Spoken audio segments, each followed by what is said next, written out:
Welcome to the Black Sparrow Media Internet Broadcast Network.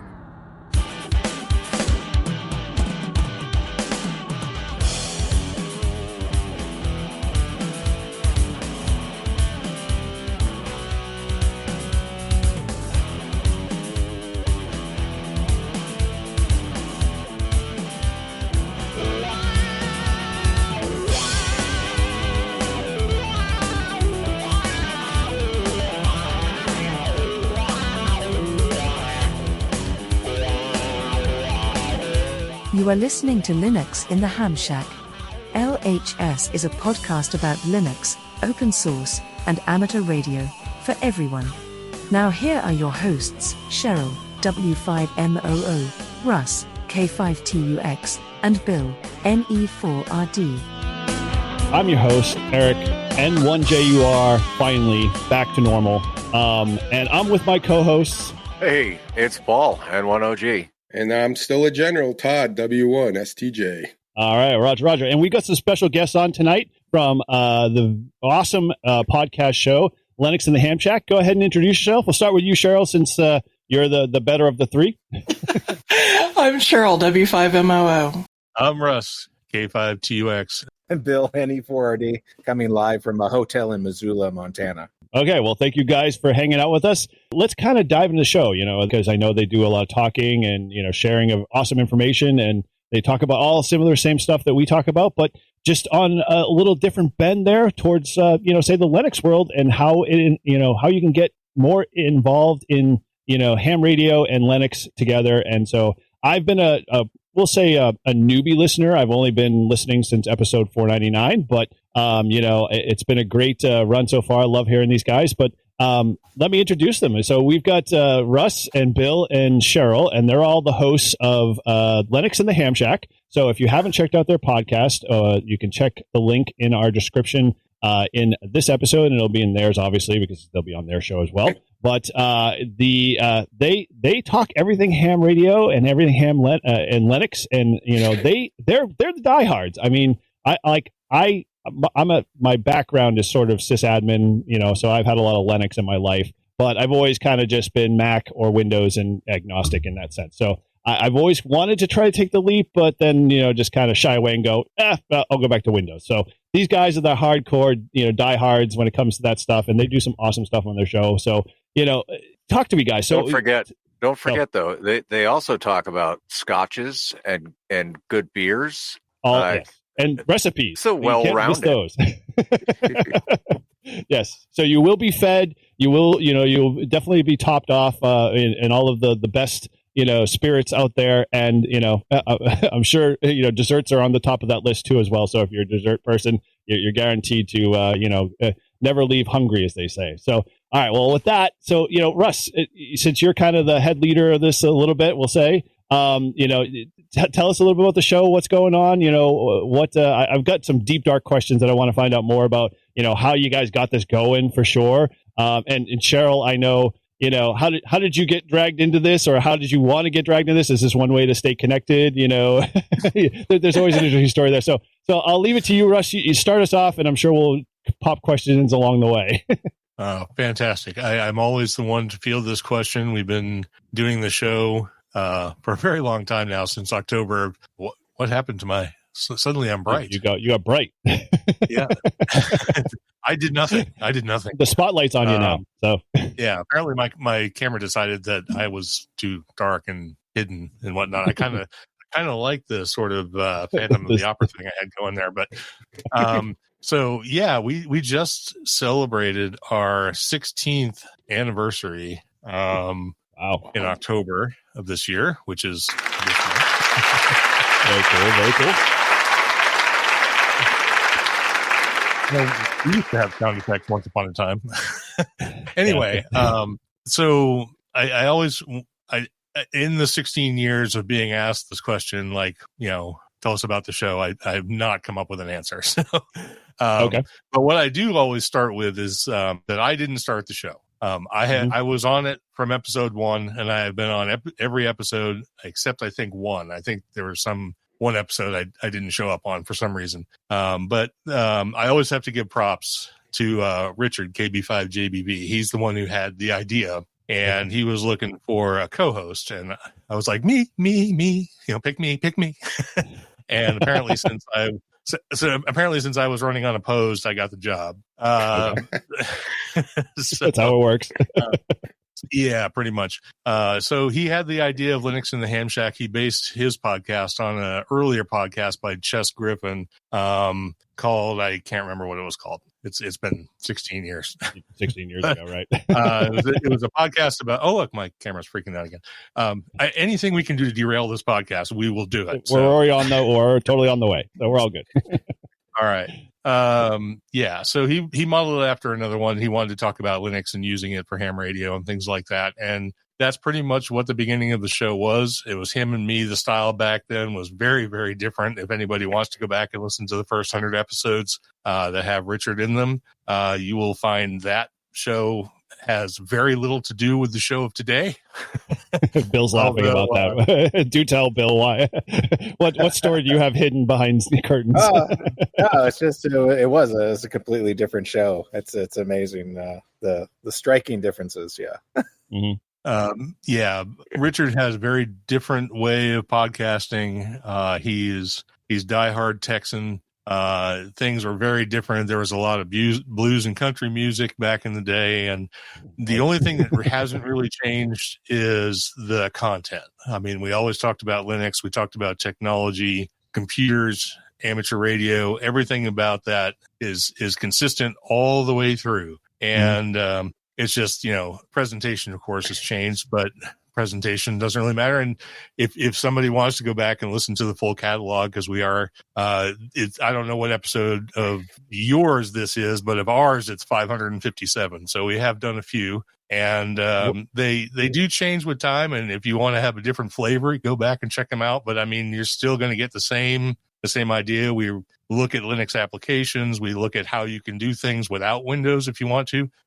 We do try and slip that stuff in too, because, like, for example, Cheryl, who's on my right, I don't know how she's arranged for the rest of you, but she's recording on Windows. I'm recording on Mac OS. Bill might be using Linux. I don't know. No, I'm portable, so I'm using my Mac laptop. So okay, so yeah, so none of us are using Linux right now. So I needed lots of battery. If you feel like you're not going to learn something or find something useful just because you think we talk about nothing but Linux and I don't want to go that route and I'm not going to be that guy and I can't make that leap and everything, you'll find that that's not the case. We try and push it where possible, but we understand that there are certainly reasons where you can't use it, wouldn't use it, don't necessarily have to use it. And in those cases, what we talk about is all of the applications that are out there that are open source and available across platforms and things like that. So there's always something for everybody. And that's what we try to be. Try to be science, technology, ham radio, Linux, and open source, for every user, regardless of where you come from, where you want to get to, and like what paradigms you're part of. So that's what the show is. Yeah, and you guys hit the mark every time. I know, like, every week I listen to it. It is one of those places where, you never know what we're going to be talking about, but when you get into it, you're like, wow, we just segmented into, what the latest whiskey you are, and your knowledge of whiskey is like way beyond my, comprehension and understanding. I'm sure you're probably a little toe to toe with Paul. He's got a lot more knowledge in that sense, but yeah, when you get into that, I just go, wow. Oh, I'm in the presence of, fill in the blank, but yeah. I don't feel like I have any particular special expertise in it. It's just something I really enjoy. And you know how it is with things you enjoy. You sort of just gain knowledge, by osmosis, just because you're doing it all the time. And I would like to point out that when we finally developed the weekender version of the show, we specifically split that out because we knew the content may not be of interest to everyone. So if that's not your thing, if you don't want to hear about the hedonism and the food and the music and the booze and all that kind of stuff, they're clearly labeled. You can go and skip them. However, the first part of the show, we always actually do topical content. We do Linux. We do computers, but what they are is like random off the cuff topics. We literally go to the website pickerwheel.com, throw in 20 topics, the randomizer button, and whatever comes up, we talk about whether we know anything about it or not. So it's always fun.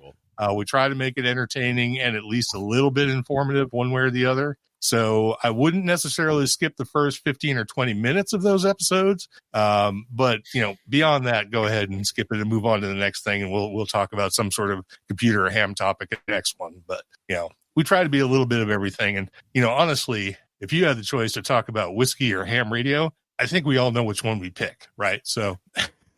Well, it's funny, that's a tough call now at this point for me, because like now that I've listened to what you've talked about, it's like, oh man, now I really have to I'm looking at my whiskey selection. I'm like, man, it's like, it used to be like the college days of Bud Light and Bud. I mean, you're like, hey man, I'm a beer drinker. I'm like, no, I keep telling my son who's 22, you're not a beer drinker. You have to really understand craft beers and all of that. So, he's getting into that whole process, and it's a whole new eye-opening experience for him. So I get it. Totally. Yeah, and we even have our experts in our field. Like I'm the like hard liquor guy. Bill is the beer guy, beer and wine, because that's like sort of his thing. And Cheryl does the food. So we got all our bases covered. Dude. So yeah, totally. I mean, we have to have a meetup now, just for the fact that you guys can deal with all of that, and we'll just bring the entertainment. Absolutely. Usually when we go to Hamvention, Russ and Bill show up with like milk crates of craft beers and whiskeys, and I go tootling in with like my bottle of rum or whatever. I'm happy. So let me give a 30-second thing shout out to this past one, and I don't want to take up a whole lot of time with this, but one of our listeners, Darren VK60K, he managed to I don't want to make this sound like it's surreptitious or anything. It's not like not like it's a big deal, but he had one of the guys who reps for Flex in Australia bring me at Hamvention this past year an Australian whiskey, which you can't even get in this country. So that was like super nice of him. I've thanked him 1,000 times before, but it was such an incredible, thoughtful thing to do. And the fact that I have a totally different kind of flex. Yeah.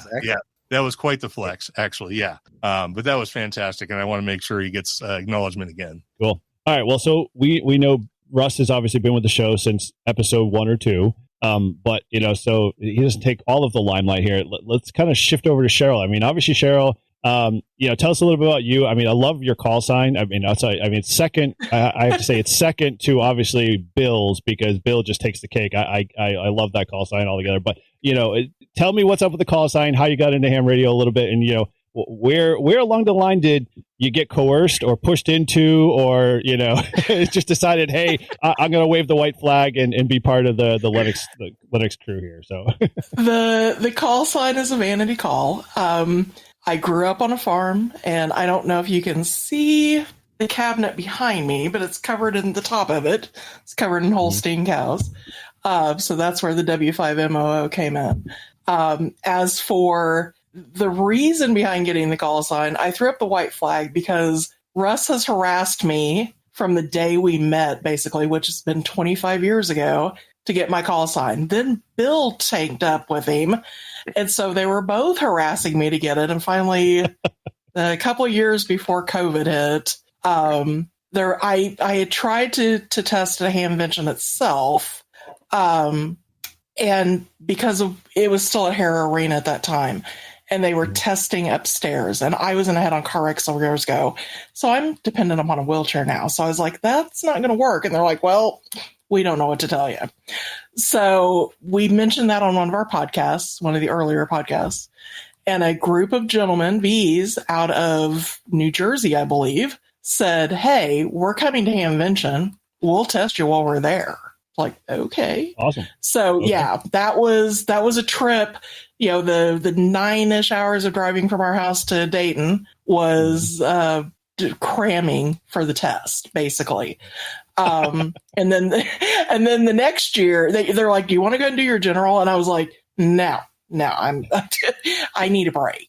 And they're like, okay. So the next year we worked it out a long time before Hamvention that, by the way, you're going to test because we're coming back to test you again. And I was like, okay.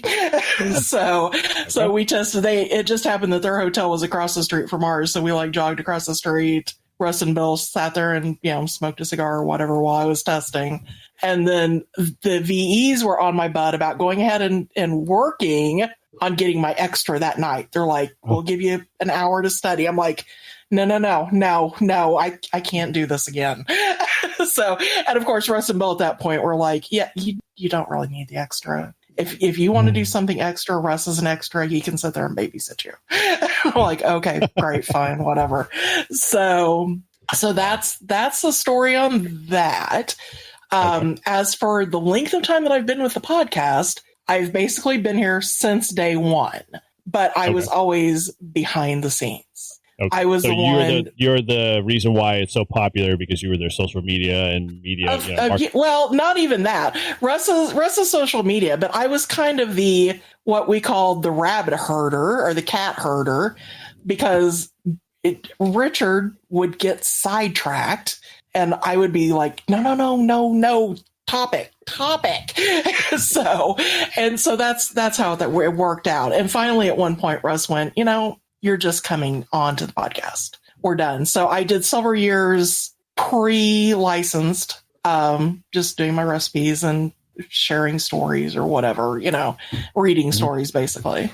And then, after I was licensed, it just stayed the same basically. But so, and that's how it's been. So now I go to Hamvention to babysit the booth basically, so Russ and Bill can go out and get a little bit of exercise. And other than that, that's my job. So yeah, whatever. I see Russ making little signs over there in his window, but Cheryl does fine at the booth without us. Yeah. Todd no longer needs to feel bad, because Cheryl's tagline can be always a general. So yeah, always a general. Yeah. Yeah, not just still, just always.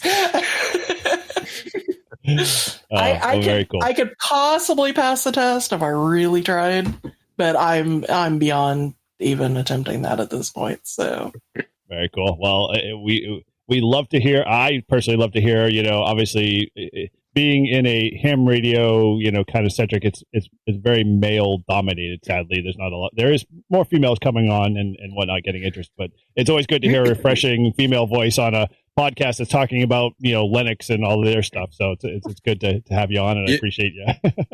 That. Oh, go ahead, Carol. No, you go. There's actually a ham radio group on Facebook that I'm part of for women. And a lot of them actually comment on the fact that they are treated very badly by most men in their local clubs. And we do have people come to our booth at Hamvention that will say, sorry, our dogs are barking in the background. I don't want to talk to you. I want to talk to a guy that knows what they're doing. Wow. That's essentially what they say. And I'm like, well, Russ or Bill will be back later. I don't know when to tell you, but come back. And there's been a couple of times when they've actually come up and asked a question. I've told Russ or Bill, this gentleman came out, they wanted information, blah, blah. Why didn't you tell them? Because I have that information, in my head. I'm like, they didn't want to listen to me. So when the person would come back, I'd be like, that's the guy. And they'd be like, oh, sorry, you'll have to talk to Russ or talk to Cheryl for that information. And I'm just like, okay. She'll explain it to you in your small little pea brain way of understanding what you need to know. Right, exactly. So we had an episode on this, so if people want to listen to it. It's we got in trouble for it. We got hate mail about it. It was our Weekender episode number 108, where we talk about the population of the ham radio community, and our comments attracted some ire. I don't remember the exact episode number, but it's Weekender number 108. So if anyone wants to hear an interesting and maybe partially controversial take on women in ham radio and the politics of ham radio and the makeup of the ham radio community, you might check that episode out. 518. Wow, that's recent. Okay. So Cheryl, Eric sometimes cheats with ham radio with his daughter and puts a recording on his radio of her calling out CQ. So he gets all the, and then they get him, all and they're the like, "Hey, where's attention. the Y? Yeah, where's the YL?" Where's the YL? Yeah. All right, well, let's put a little context to this, Todd. My daughter has her ham radio license, so she had, before she got her ticket, she surprised me with her ticket first and foremost. But the second part of it was she would come out and do POTA with me, and I'd be like, every time we had field day, she would come and she would get in front of the microphone, and you'd be like, everybody in the every guy would be like, yeah, no problem. She'll be racking in like the contacts. There'll be pileups everywhere, left and right. She'd get on the mic, and it would be cricket. And this is in the middle of field day, out of all places. Like, they would hear her voice, and nobody would answer. And she was like looking at me like, Dad, what's wrong? Like, I don't understand. You're telling me this one thing and it's the opposite.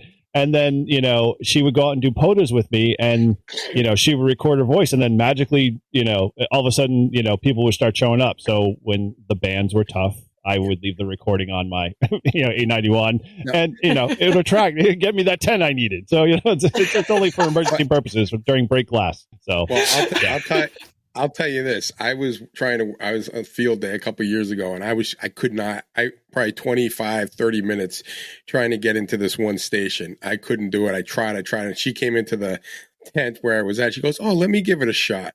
One time. She calls out. They call him. I mean, instantly. She goes, "Can I just hang out here and do something?" I'm like, "Yeah, go ahead." Literally a half an hour. I couldn't get through. She does one time. Nice. Got in. I'm like, so it's pretty funny. But she's awesome. She comes and she'll play radio and bring her friend, and we try to get her general and move on. But she'll get around to it at some point. Did she get her general? Yeah. Did she get her general? She's No, 20, not yet. No. She's 22. Radio is, way over here. Dad's a little old right now, but she'll come around. I just like to give Eric a hard time because we were doing POTA once together, and also like her voice came on, and we were getting everyone. I'm like, "Oh, that's your secret. I see how you get so many contacts." So, all right. Well, Paul, you got any questions before I segue into something? No, I'm a hardcore. I'm a hardcore Windows guy. So, well, we all sort of are. We kind of have to. Well, we'll all admit that later in confession. So Cheryl, I want to personally, because we're actually doing an episode probably coming soon in November. So if you want to come on, we're going to have a whole bunch of other YLs on, and it's going to be just the YL show. And we want to give you guys every opportunity. We're going to have a couple of YLs that we have in our club who just got their tickets. And they're like totally like, we love them when they come to hang out, because they'll come during winter field days or when they have time off, and they just love being part of that whole process. So they're coming on. So if you want to come on, I'll send you an invite, and we'll arrange that to have you be part of all that. Sure, sounds good. Awesome, cool. So all right, well, so with that, we're going to go over to Bill, who's been really quiet over here in the corner, but not to say that he isn't on the show, but I have to ask. Dude, that is a call sign that I love. I would love to get as a vanity call sign if I ever could convince myself I need to switch to another call sign, but that ain't gonna happen. So tell us a little bit of your story. I know you moved around a little bit. You're definitely obviously in the computer field. How did you hook up with these two and the podcast? Yeah, pretty randomly. I mean, I was I've been on the podcast for half of the podcast's life since May of 2016. Oh, wow. I came on. I was a listener, kind of lurking in the IRC chat room, and I think what was it? Pete just left, and Russ and Cheryl were like, yeah, we got to look for another co-host, and I'm like, sure, why not? over here, please. So that was my first episode was 168, and obviously we've done quite a few of them since then. Yeah. How many are we up to? This will put us at 54. So they have about 506 more than we 54. do. Wow. Only 54. Yeah. But just think about that. We did 167 in 8 years, and then in the next 8 years we did between 168 and 557. So we've been obviously putting out a lot of content in these 8 years together. We've kind of jumped up in the amount of weeks that we put in. We tried to do a show every week, so it's we've tried to keep up with it. We're not good at it, but we try to keep up with it. And I have a 4-call. I mean, I live in Montana, but I started having a 4-call back in. I got licensed in '94 and kind of been all over the East Coast and then I moved up to Montana about almost 15 years ago now. So, but I'm keeping my call for life, so I'll die with this call. You get attached to these things, man. I don't know what it is. I lost mine, like I said, and I had to have it back. I just couldn't, like, losing my arm. He wasn't happy. He was definitely struggling. Yeah, I didn't like my original call that much. I mean, I had it for many years. I don't think I changed this call in, I want to say, like 2009 or something like that, maybe. So I've had the call for a bit, but yeah. So what made you go? You're obviously in computers and Linux, but what when any 4RD jumped on the bandwagon? I assume you were just like, I got to have it, or was it just something you were just kind of So like the no code extras came out, and I was like, I was a general for the longest time. I've been a general since '95, so I had my 13 word a minute. Could never really get over the hump, and I just didn't have time to do it. And then finally said, oh yeah, you can get a skip extra, skip advanced, and go straight to extra and no code. So. I was like, okay, well, I'm doing this, and then I'm going to change my call sign because I'm so sick of this anyway. And then, as a joke, I'm like, oh, I'll just put it in for this call because it sounds cool. It's lightweight on CW, and I was like, I probably won't get it. Whatever. I mean, nobody's applied for it. All the other any number RDs had already been taken at that point. For some reason, 4 wasn't taken. So not many hams in Montana, apparently. But well, no, I was living Florida, in Tampa. right? Yeah, Florida. Yeah, Tampa, right? Yeah, I was living in Tampa. I took my extra at the Tampa Amateur Radio Club. Hats off to them. What a great clubhouse. What a great club. But yeah, and the rest is history. I've had the call ever since, and it's definitely a fun one. I've worked almost all of the other any number RD calls at some various point in time in my ham radio career. So it's been quite a fun thing. It's a great call to hunt for sure. It's sort of like looking for all the N4 UDEs and the N2 UDEs and all of the those types of vanity calls. So it's pretty cool. Yeah, definitely in good sorts there with folks with that type of call. So cool. All right, so you've been with the podcast pretty much 168, and so Russ has been day one, and Cheryl's just been pretty much day one too. So like, how many hosts have you guys kind of gone through? What like is you guys? Is it been a large crowd, like, or is it just kind of what's that look like a little bit for you guys? We've had one or two AMA episodes in our 557, and so the topic of our co-host history has come up before, and there haven't been many, honestly.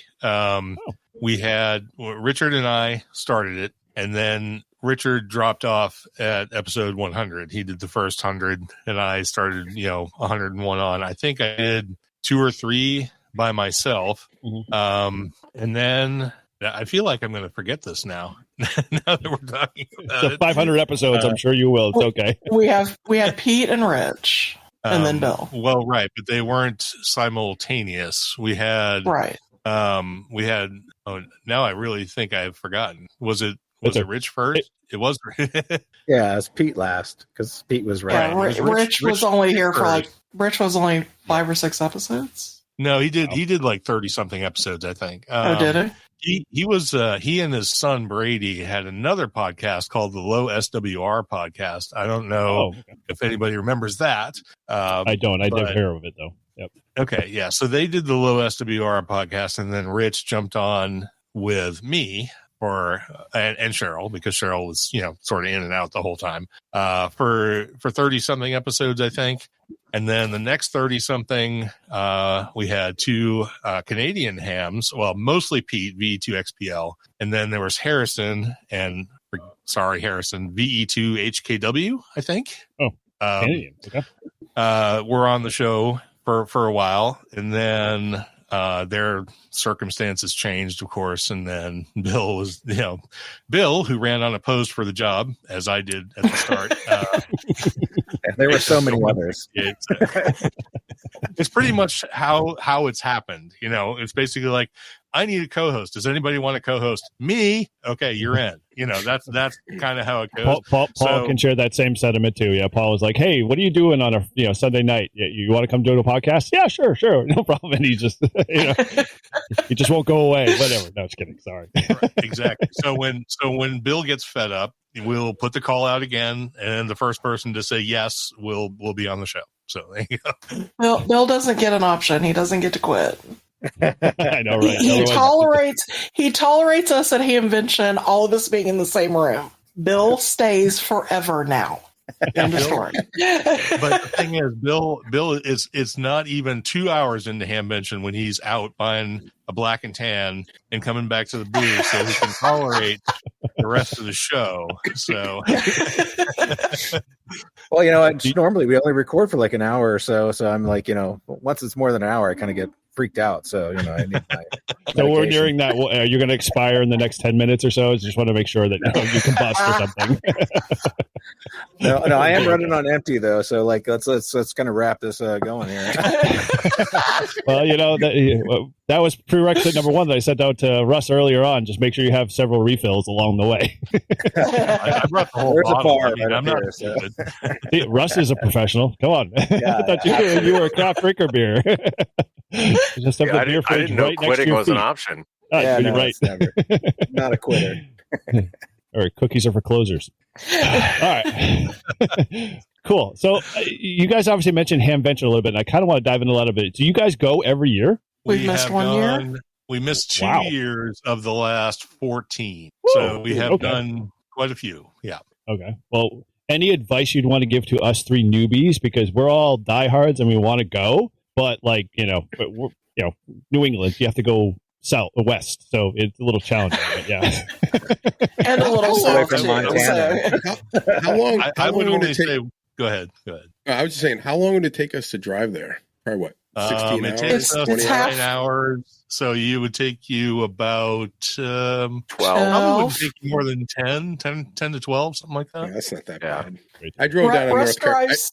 I just said I drove to North Carolina this summer, and it wasn't that bad. It was like 16 hours. Russ drives from our house to to Hampton, New Hampshire, several times a year. That's about 20 hours. And Hamvention's not quite halfway, but not pretty quite close.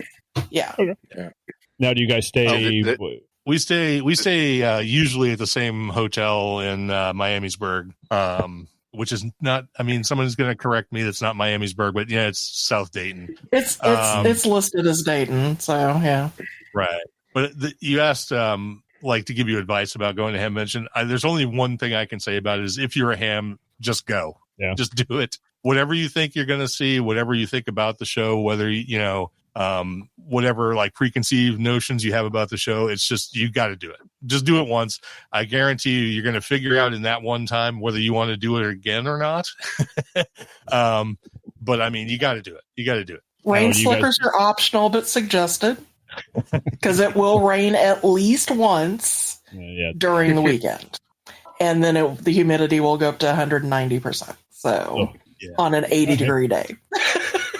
Great. So, yeah, you got to do it. I mean, absolutely. I mean, you guys are in New Hampshire, but people come. I mean, because we have a booth there, of course, for the show. I mean, we meet everybody who comes through. Basically, we get a lot of foot traffic and everything, and the people who come through from Paraguay and Israel and the Philippines and Finland and everywhere else. Japan and Germany and cool to meet all these people. I mean, it's absolutely like, Nearfest is Nearfest, and the one that goes on there in Massachusetts like a couple weeks before and all of that. It's like, oh, yeah, these are great Hamfests and everything, but I mean, nothing is Hamvention. You just got to do it. Right. Now, you guys also do what's the one in Missouri? Is it Missouri? No, what's the other one I'm thinking of? That's way after Hamcation and Hamvention. We've kicked around the idea of doing Hamcation and Huntsville and some of the other big ones. Alabama. Yeah. We were going to do Huntsville this year, and then I got really sick and we wound up not going. So we may wind up doing Hamcation next year because we have other reasons to be in Florida. And I mean, Orlando in February is, generally a nice place to be. So we might actually do that. I mean, we've focused on Hamvention for our like booths and setups and stuff like that. And I've done some local ones here in Missouri. But I would like to do some other ones. And I think Huntsville and Hamcation will be the ones that we, wind up going to. Well, we got to have you up to Ham X next year. Then at this point, we got to make sure you get you on the roster there because we're trying to increase the YouTube presence and kind of getting more of that action involved in there, and they're a little bit receptive to that. So we'd love to have you kind of come. We actually did our first year. We did this podcast, or first 2 or 3 episodes. We did a live stream right from it. Horrible, video conditions, but we did a live stream and had a blast doing it. And it was very. We'll say fulfilling because a lot of people came by. I'm like, we don't know who you are, but you need to be around. And, we don't have this stuff up here in New England. Nobody talked about ham radio. And so it really kind of just took off. I don't know if you guys know this, but there's a Linux ham radio distribution called Andy's Ham Radio Linux. It's we interviewed Andy. Yeah, KB10IQ. Right there. Yep. Yeah, he was one of my mentors. He was one of my mentors, actually, growing up as a kid. He was part of a ham radio club that I grew up with and Boy Scouts. And, so I knew him very early on and when he was tinkering and stuff like that. He's a great guy. Love him. He's got a lot of good stories no matter what. You get him on a tangent, he'll just go forever.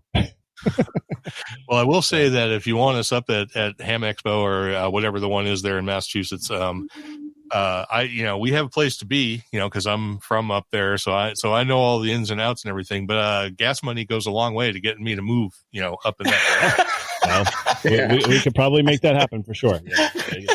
I'm sure we can put a little pool there, or do a couple of shirt raising events and get you the gas money both ways, no problem. I'd love to have you there. It'd be awesome. We're also funding Paul's jumping career, so that too. See, if he was here, we have GoFundMe pages all over the place. See, if you guys were here, local skydiving school is a half mile from our house, so we get to sit on the porch and watch people jump out of perfectly good airplanes. What do you think of Missouri, Paul? Well, I guess it's one of those states that I don't think I've quite checked off the list, so I should go at least once. Well, you drive right through there when you go to Florida. Yeah, sort of. Yeah, you don't. Yeah, you sort of do. I mean, you can. You can detour. Way out in that. That'd be a hell of a deep 20 hours. If you haven't gone to a Buc-ee's, you're going to want to go through at least 3 or 4 of them. So you're going to have to go through Missouri somewhere along the line. Well, there's a Buc-ee's in Tennessee. Yeah, true. It's in Seaverville, and I think they're building one in Georgia right now. Oh. So there's already one in Daytona Beach, so you can just go there. Yeah, and ours opened last Christmas, and it was an absolute madhouse for about the first month. So we go to Texas fairly often, so we had already done the Buc-ee's experience, but so we're like, yeah, okay, whatever. So yeah, Buc-ee's was great because it's like we would go to Texas every time we would drive to Dallas, we'd stop at Buc-ee's on the way, or went to Austin or whatever, and then we heard, they're building a Buc-ee's 30 minutes away, and we're like, there's going to be a Buc-ee's. So we went there like within the first week and everything. Now we don't go to Buc-ee's anymore. Yeah, we're just like, whatever, it's Buc-ee's.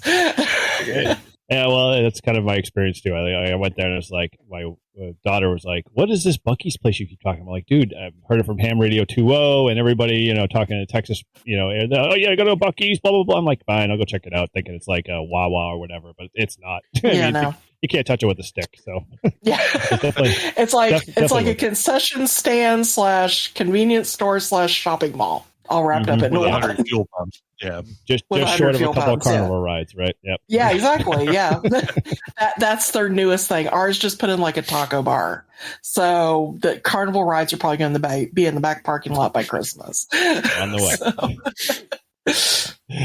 All right. Well, so kind of, we obviously should talk a little Linux here in this process. So you have the floor. What would you love to share to our listenership, about Linux and in general? Obviously, you touched on a little bit, about how it's not so scary, and but what would be the compelling thing for at least from a ham radio side of things if I wanted to, start getting into Linux that I should be looking at? I can summarize this in a minute or two, I think, from my perspective, and then I'll let my co-host have the floor. But I think when we started doing the podcast in 2008, the Linux landscape was very different than it is now. It was much scarier, much more intimidating for the average user. And that's why the show sort of blossomed into what it is. Because it was actually kind of a fight to get people to switch the paradigm. Windows was everything there was. Even Mac OS wasn't really a player at the time. And to me, as far as using an operating system in the shack, Mac OS is still not really a player. No, very, very little development in the Mac OS front. Apple's garbage. However, what's that? Apple's garbage, you said. Yeah, still garbage, right? So it was more of an issue back then, and the fight was harder. The uphill climb was steeper, and as time has gone on, the two worlds have kind of shifted towards each other. Linux has tried to make itself a lot like Windows. Windows has tried to make itself a lot like Linux. They do a lot of kernel development. They've created the Windows subsystem for Linux, which actually runs Ubuntu and Debian and other variants and stuff like that. So the worlds are colliding honestly. And so it's made our job a lot easier. It's made it much less intimidating. And if you, as a user, whether you use Linux or not, want to jump into it, the leap is very, very small at this point. Everything's going to look familiar to you. Your desktop environment's going to look the same. The only thing that's going to be different basically is how you install applications. And so that's really the only hurdle you have to get over. But that being said, the biggest thing for me is I'm willing to bet that if you're a Windows user right now, a lot of the applications you're using for ham radio were probably written for Linux. I mean, if you're using WSJTX or JTDX or FLDigi or any of these things like that, you'll be like, well, I only run Windows and I've got these applications. Well, sorry, those were all written for Linux and then they run on Windows too. So like you don't even have to make the leap in that point. You're already using the applications. You just have to switch your operating system. So you're talking about a matter of 30 minutes and, a loss of a little inhibition. That's pretty much all there is to it. Yeah. And you get even less ads in your desktop environment. Because except for Ubuntu One, which is now trying to push them back in. So that's true. Yeah. Ubuntu is in its own world with Canonical and stuff like that. Yeah. But, Ubuntu is the Windows of the Linux world.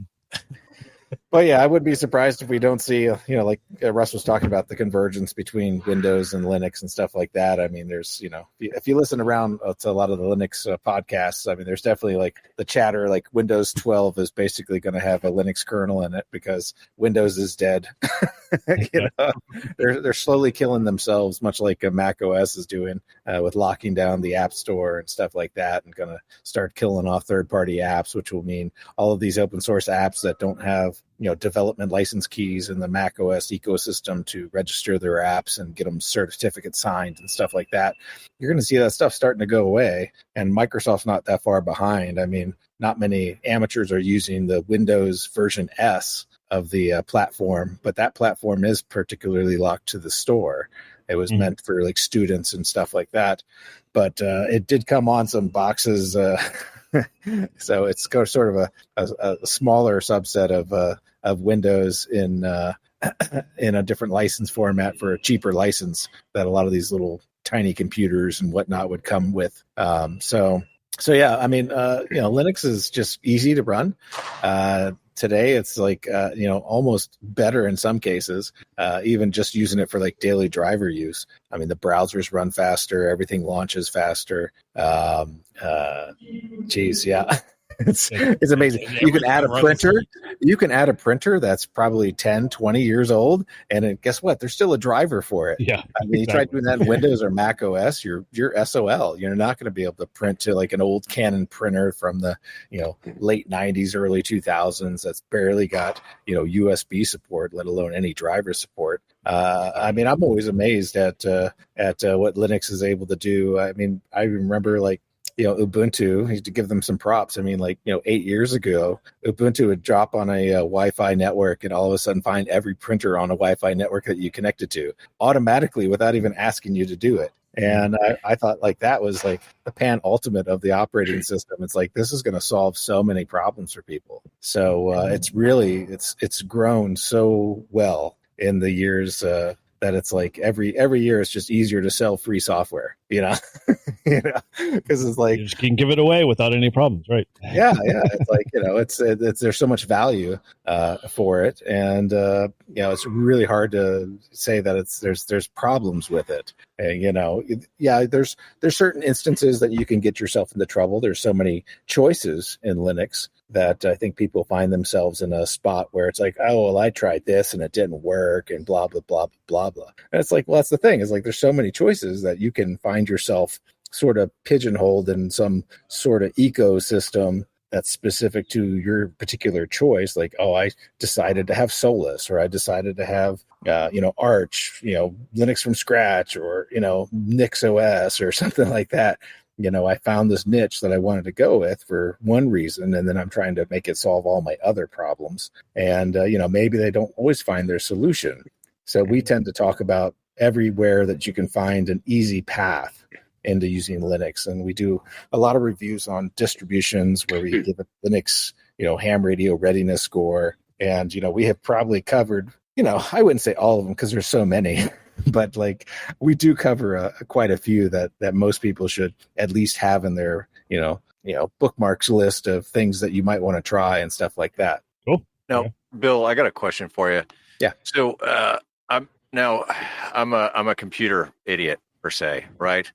Back in like the mid to late 90s, I could do all kinds of great things with computers, but I didn't keep up with it because I was more a rifle and a rucksack kind of guy. Mm-hmm. So now here I am. I'm as Jim WT1W has so eloquently put. Windows is that bloated old girlfriend that you just keep around because she's comfortable. And I like Windows for that fact. Like, I know it, I understand it. Like, I got OBS running and I got all this stuff running on this tiny little computer, and it works. Yeah, most of the time. Now, I'm always fighting Windows with audio and different things. But for years, I've had friends that have told me, you'd be so much happier going to Linux. You'd be so much happier. And I'm like, well, what does that transition look like for me? Right? I mean, I've got everything on this computer. Mm-hmm. And so how do I take everything that is functioning and move it to Linux and not have like 3 weeks where I can't do anything because I don't understand how it works? Well, it depends on the applications, really. If you have locked yourself into a certain app that kind of pigeonholes you into using Windows, let's say like, Ham Radio Deluxe or something like that, or these the Flex guys next to you and stuff like that, they're using Power SDR that for some reason they can't build on Linux, even though the entire freaking radio runs Linux. Mm-hmm. There's that instance where it's like you have something that is just not going to work, because you have something within your workflow that prevents you to do that. But like things like OBS, I mean, God, that's an open source piece of software that was written for cross-platform to begin with. So like, stuff like that should just work. You can grab your .obs folder out of your home directory, and, it's kind of a strange thing. Why does it have a, dot file in Windows land? Because it wasn't developed for Windows. But there's a lot of those applications that, pretty much all you do is you move your configuration file, repoint where you have your images for your backdrops and everything else like that. That's pretty easy. And then it's like, the logging software. Yeah, there are some differences. Like we talked about, HRD is Windows only. There's, several Windows only softwares that are just not available in Linux. Yeah, you can probably run them in Linux with the emulators, or what's Windows is not an emulator, the Wine emulator or the Proton emulator and stuff like that. But there are other options out there, and that's the kind of things that we talk about on the podcast. Is like we're always talking about loggers. What can we use alternative to what we're currently using? And it's always amazing what else we can find that will actually run and solve problems like, how do I do contest logging? How do I do this kind of logging? How do I do POTA logging? How do I do satellite logging? So where does N3FJP rate in your rankings of loggers? Well, I've never used it even in the Windows land. I'm not a personal fan of it myself, but that doesn't mean that there's anything wrong with the software. I think it will run under Proton, probably with some handling or whatever to get the COM ports and stuff like that to connect. But like, I don't really like emulation, so I try to run loggers that are more native, more closer. For contesting, I'm using Not 1mm right now. It's kind of like an N1mm not necessarily it kind of looks like N1MM. But I'm an old like CT guy from the old contest days when we had like DOS computers out there in the field. So I always appreciate that when N1MM came out, they like kept the same key bindings. So I wouldn't have to rebind everything that I have like ingrained in my contest head of what I'm supposed to be doing. So I really used N1MM for a long time in Windows. And then I played around with it in the Linux emulation days. And then, now that there's not 1MM, there's no reason for me to even use Windows or an emulator for that kind of logging and that purpose. So, yeah. So basically, sounds like, Paul, you have to listen to the podcast to get your full answer out of that, which is a great segue. Yeah, there's a lot of episodes to go through, though. Any suggestions? I would. Yes, I do have a suggestion, and that suggestion is the search button is fantastic. Yes. If you want to find an episode on logging, just put logging in the search bar, and it will give you the episode that you need to look at. Because I wouldn't ask anyone to go through 556 episodes to try and find some specific content that they're looking for. But if you're looking for a specific application, a type, like if you want to use FT8, if you want to do digital work, if you want to do PSK31, if you want to learn CW, if you want to install your desktop environment, if you want to change the colors on your screen, stuff like that, you can literally put that in the search bar, and it will give you relevant episodes to check out for sure. The show notes, like we don't like publish a transcript of the show or anything like that, but they do have links to relevant projects, configuration examples, things like that whenever necessary. So I would just say, you could type in, how do I install Linux? And, we've done 2 or 3 separate episodes where we walk you from step 1 through step N of how to get Linux on your machine with destroying Windows, which is the way we prefer it, but also without, if that's the way you want to go. But yeah. And one of the things we highlight at Hamvention all the time is now you can run Linux off a USB stick. You just plug it into your computer, boot it up, see what you like about it, what you don't like about it. And it doesn't touch your hard drive at all. And you can even run a ham shack off your thumb drive if you want to. I mean, or if nothing else, go to Micro Center and buy a $50, just went totally out of my head, Raspberry Pi 5. And just run your shack off of that. Yeah, you don't even have to do that. You can just use a cheap laptop that's probably got lying around that barely can run Windows these days and do it that way too. Yeah, absolutely. They also have these new PCs on a stick. It's like a USB stick. You plug into your computer and you have another computer. You can just run it off of that, something like that. So, there's 1,000 ways you can do it. And then when you get that like moment of ennui and uncomfortableness, and all of a sudden you can just kind of like pull the stick out and you're back in Windows land, everything, the world is right again. You're all set to go. So there you go, Paul. You get the stick and play around with it. If you don't like it, you pull it out. You still got your old stuff. I'll still be cuddling with fat old Windows. Yes, you will. So, Bill, you had said like Microsoft and Apple are going to basically kill themselves because they're locking up their stores and they're not going to let other people in. Why do you think they're doing that? Because when you have a captured market, you have a captured revenue stream. Right. And then you also prevent having to support other things. You don't have to worry about like, Joe Blow put N1MM on his laptop and now it doesn't work. And, they called Microsoft for support, or, they did the same thing. Like I installed Rumlog on my Mac OS box and I can't no longer connect to my radio, and Rumlog's not answering me questions. So I have to go and contact Apple. Right. So I know less about computers than Paul does, but I fly model aircraft, and I bought a open source radio because the company that does all the radios has just gotten out of control. Like they literally are selling radios for $2,000, where I bought a radio that can do more for $300, and I brought my son one that was like $100, and the receivers are like $15 versus they're selling them for $60. And my son just got into it. So I'm like, this is going to cost me a small fortune if I go, the what everyone else is doing. I can do it a lot sooner. So I'm learning how to program this radio, and it's all open source. And so I don't think it's not as easy. It's not as like Apple like the radios they have now. It's like you could be I mean, they sell batteries that charge that you just plug in. Well, like the old way of doing it, you had to like program the charger to charge whatever battery you have.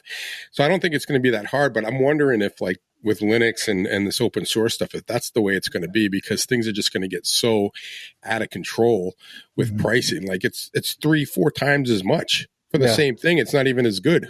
So I'm thinking, think about the curation model too. I mean, they're doing it so they can curate the content. You look at all this consolidation and stuff like that across other markets and stuff like that, and they're doing exactly the same thing. And it was just a matter of time before they started closing the doors on stuff. They've already made it like a pain in the butt of Mac to run software you download anyway. I mean, you have to, the very first time, you have to like right click and open, and then or do a shift open, or because it's like they don't want you to install crap that is not from the store. And Windows is the same thing. They get the scary red button. Oh, do you want to run this anyway, even though you're stupid and shouldn't download something from the internet?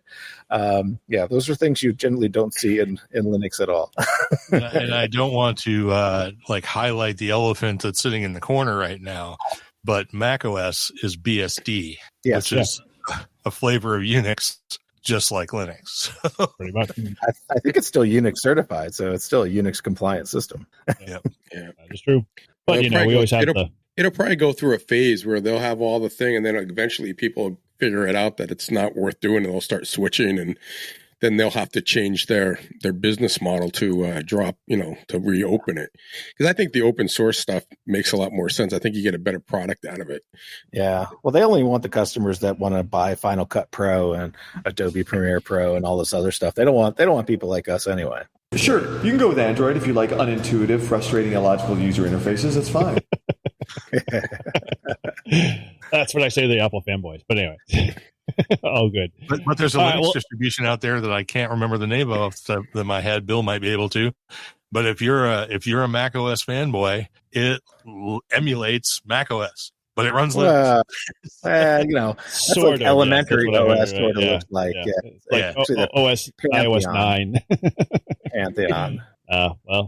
Okay, so it's definitely doable. So if you're looking to dip that toe in the water, there's many options, and I'd have to say that these guys are going to be your best resource, especially in trying to find that like match 1-for-1 for loggers and connectivity to be able to do cat control and all of those other things you're going to do in the ham radio world. So it sounds like if you haven't already subscribed, you need to head over to their channel, over to their website, subscribe, start listening, catching on, and start learning, because I guarantee you might be very surprised by the whole process of how easy it is. I've been in Linux for a long time, in and out of my job. I've got a lot of Linux servers in the back doing different things like everything under the sun, Pi-hole, the known yards, all that stuff, doing all of the things in the backward, because my background's all Linux and networking. So I love to see all that stuff. I always loved to be in part of it. Always felt like it was the cool crowd to be in when it wasn't cool, and and in the whole academic world when it was very popular in those days. And so it's good to see that it's more now mainstream. And so when I hear you guys talk about new flavors, I'm just like, oh, cool. I gotta think about adding that to the list, and then my list just gets longer and longer and longer. Get nowhere in terms of updating my OSs. One of my favorite things about Linux these days right now is that back in the 2008, 2010, 2012 timeframe, Arch Linux used to be the fanboy Linux. It used to be fringe. It was the outer bounds. It was the edge. It was like edge. It was like the restaurant at the end of the universe. Thank you, Douglas Adams, for that. And now it's easier to use than the mainstream distros. It does everything right off the bat. It's all UI based. And some of the ones like Manjaro and Garuda that have rolled like these customizations on top of Arch have made it so easy to use. It makes Windows look like it's complicated garbage, which it kind of is. But anyway, it's that perception. It's just, there's so many ways to go with it. Everybody should try it, and it's so easy to do these days. Plug in your USB stick, downloads. It's all free. It's open source and everything. Everyone should be doing it. So, well, cool. So we've got a little thing here I kind of put together the guys don't know about, but we're going to do a little speed round here because I want to quiz you guys and see what, this is kind of like, see how well you know yourself on your toes. So we're going to ask you 3 questions each, and we're going to kind of go through here. You got to answer them right off the cuff. So if you guys are ready for that, let me know. Let's go. Shall we? Who wants to step up to the plate first? All right. Sounds like Cheryl's ready to go. Okay. All right. Okay. So first question is, what's your favorite dessert? Cheesecake. Okay. Favorite mode? Ham radio. I skip that. I don't use it enough to actually say that. So. Okay. And what was your first radio? Yaesu. Handy talkie. Okay. What model? I don't know that model. Do you? It's on my desk. An FT3D. Oh wow, geez, nice job. You went, you didn't go the Baofeng route. Well, we applaud you. Nice job. Well, no, there's one of those on the desk too, but that one gets used like when we go to amusement parks or to Hamvention, so that way, if I drop it, it's not a big loss. You can hammer nails with those things without a problem. Yep. Yeah, exactly. And apparently set them on fire because that's been done. Well, Yes, not by me. Yeah, not by you. No. Give me a couple of years, that might happen. So. Okay. All right. Well, all right. So, all right. The tables a turn. Okay. Obviously, Russ, favorite spirit. That would be Old Forester 1920. Okay. Oh, good one. Good one. All right. Favorite. I know. We're gonna go with the ham route. Favorite mode. Oh, favorite? I mean, how about the one I use most, which is FT8? So. Okay. Wow. I would not expect that. Okay. All right. And obviously, what favorite first radio, or your first radio, I should say, when you got to take. Like first radio, like of all time. first HT or first radio you got in your hands once you get a ticket. Kenwood TS520S. Wow. Okay. Nice radio. I remember sitting in front of those. Okay. All right. Okay, Bill. You're the craft guy. Off the top of your head, favorite craft beer? Oh, that pisses off a lot of people when I do that. That's okay, dude. All beers are good beers, no matter what. Yeah, Ruffling feathers is okay here. Yeah, we do it a lot. I think right now I'm leaning into a lot of Great Notion varieties. They have so many tart ales that I'm really digging a lot. They have a nice double raspberry strawberry thingy merbobber that is really good, but they also make extremely good IPAs too. So I'll stick with I'll say Great Notion is probably my favorite brewery right now. They're out of Oregon. Okay, cool. Well, I'll have to give them a shot. I've never tried them before, so good recommendation. All right. Well, so obviously, next question: favorite mode?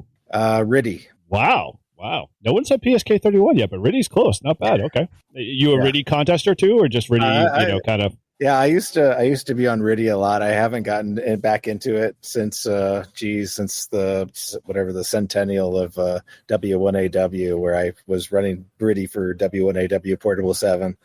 But that just kind of reinvigorated my love for RIDI so much, being kind of like the end of the spigot for all of the people trying to contact you and stuff like that, kind of like the business end of a pileup. So it's fun. Very cool. It's nobody likes to saying bar AC and just putting it on ping mode, then, right? Yeah, everybody loves the ping mode. Yeah, different days. Very true. Okay, and obviously your very first ham radio once you got the ticket. Heathkit SB104A. Wow. Okay, two guy. Nice. And did you build that, or was it just handed to you?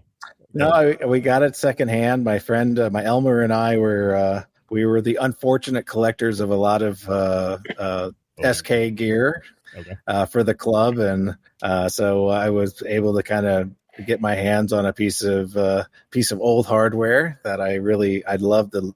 The look of the radio was just beautiful. There was something about those glowing red numbers. I really wanted the SB230, which is the amplifier for it with the beryllium oxide. That's just like deadly. I so wanted the whole kit when I got that radio, and I used it a lot. I mean, I still love that radio. I think I finally gave it to somebody else. I think I gave it to another club member to use, and I haven't seen that radio in many years.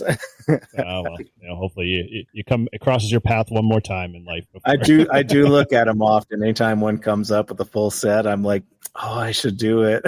Right. It always happens. Yeah. All of us. It'd be a terrible radio to own, though. True, but it doesn't have to operate. It can sit over in the corner and look pretty. You know how it performs. Turn it on and glow red with a beautiful green spray paint. Everybody needs a heater in their office. Yeah. Cool. All right. Well, so we can kind of wrap up here because we're getting a little late here on the East Coasters folks here, but love having you guys on. Thanks again for finding some time to get us on here, and we appreciate you streaming out to your Discord there for this, folks. Hope we wouldn't bore everybody to death and they haven't fallen asleep or fallen off. So to kind of put a bow on this, who wants to kind of close things off here? I mean, obviously, we usually just give rounds. If you guys got any other YouTube channels or other stuff you do, feel free to promote that. Otherwise, Russ can take the show and close us all off. Well, I will say my little piece, and then if Cheryl and Bill want to close out, that'd be great. I will mention our website, lhspodcast.info. I guess I could do the phonetics, but I think that's pretty straightforward. So that literally has links to everything we're connected to one way or another. We're on Mastodon and that thing that used to be called Twitter and Facebook and Instagram and YouTube and all of that. So, I mean, you just literally, if you go into Google and search for Linux in the Ham Shack, you will definitely find us. We've been around long enough, and we didn't even have to program our own SEO. It just kind of happens, over time. So, 500 episodes worth. So, that lhspodcast.info, that's the email address too. It's all linked there. Links to the episodes are there, of course, all the show notes. We do sometimes do contests and give stuff away. You can support the show. We're over on Patreon and PayPal as well too. It's like really cheap, and it's helped. We have actually become, like, in the early days, we would have to ask our listeners to support us to, like, go to Hamvention and stuff like that, because it's it's not cheap, it's not an event. But we've had enough support over the last couple of years that our contributors are actually made us sort of self-sustaining, so it's really nice.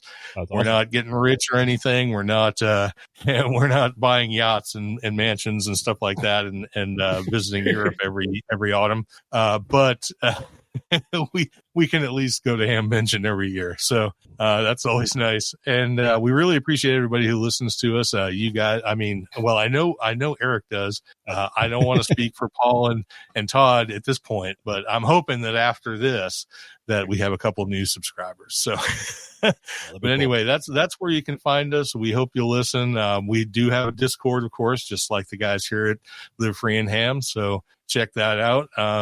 There's an invite that's on the website and everything else. So that's where you want to go. And we hope you'll join us and listen and maybe learn a little bit. And please interact, join the Discord, talk to us. There's always somebody around. We have lots of fun, interesting, and knowledgeable people, way more so than the three of us. So definitely join that. And you might learn a little bit there too. We'd appreciate it. And thank you guys for having us on.